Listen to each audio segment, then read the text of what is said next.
Hello. I've been asked to speak to you briefly about administration and board relationships. The board exercises unique legislative responsibility for deciding on policy. The president, vice president, and treasurer, and the chairs of committees, appointed by the president and subject to board veto, form the administration. They exercise executive responsibility for implementing policy. The board does not carry out executive responsibilities. The president, officers, and chairs prepare and recommend policy, but do not legislate policy. This differentiation between legislation and executive functions is easy enough to sustain for the most part, but there are borderline issues that raise two questions. When do executive actions implicitly make policy that has not had board approval? And when do board actions encroach on the executive responsibilities of the elected officers and the appointed chairs? The board is also responsible for the review of the administration's implementation of policy, from training and ethical requirements and new group work to the expenditure of funds. However, the correction of executive errors identified by the board is the responsibility of the administration.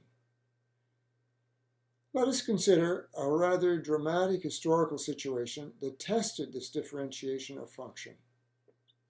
More than 2 decades ago, I had been appointed to administer the site visits to U.S. psychoanalytic groups which were seeking admission to the IPA under the terms of an American court-ordered settlement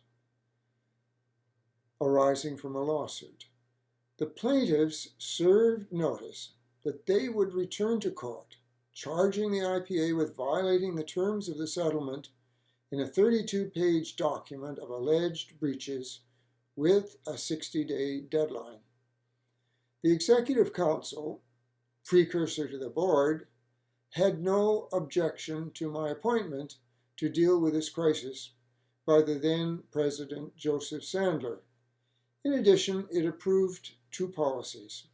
First, that I could engage a new U.S. lawyer, since I had lost confidence in our IPA lawyer.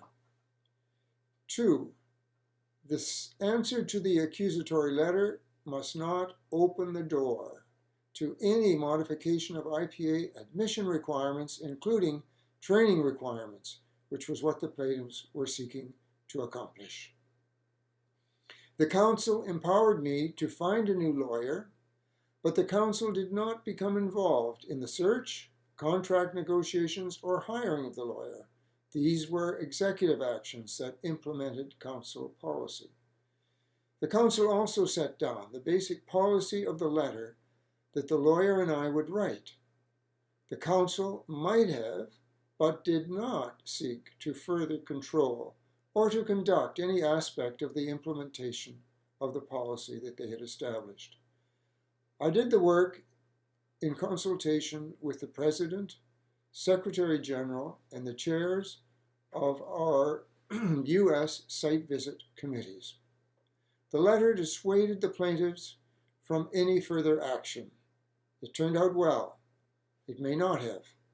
But it is likely, in my opinion, that the chances of it turning out well were increased by the Council's willingness, despite the anxieties of the situation, to respect the limits of what it could do and did not attempt to micromanage what was done. The Executive Council left implementation to the administration.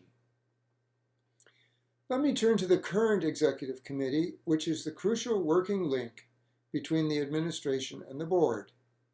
In the Executive Committee, board representatives can work with the officers on issues of problems of policy implementation, including boundary issues, should they arise.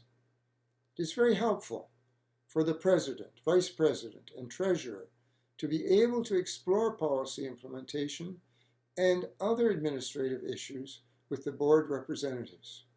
Similarly, it is helpful for the board to have sound knowledge of the work of the administration available to them from their board colleagues on the committee.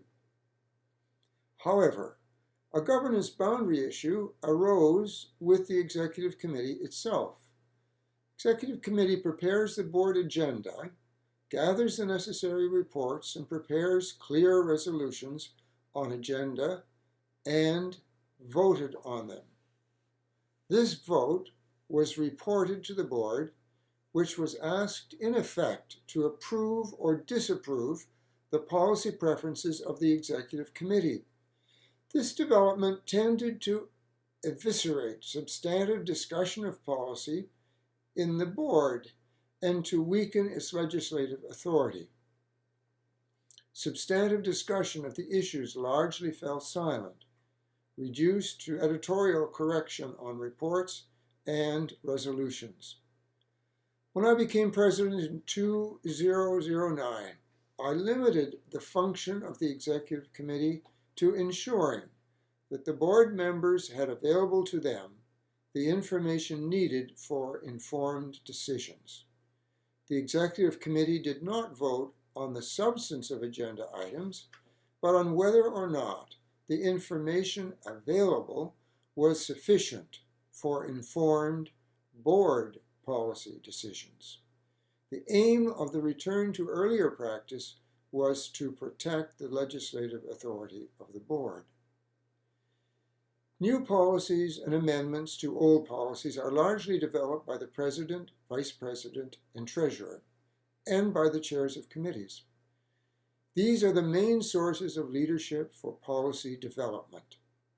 The board's influence on this vital process consists of deciding on committees, their mandates, and their budgets, by exercising a veto over appointments to them, and by making appointment recommendations to the President. Individual board members may be appointed to committees as members or chairs to contribute to or to lead policy development by the committee, as well as contribute directly to the administrative work of a committee. Ultimately, there are no simple rules for deciding these boundary issues. The examples I have given are not, in my opinion, paradigms.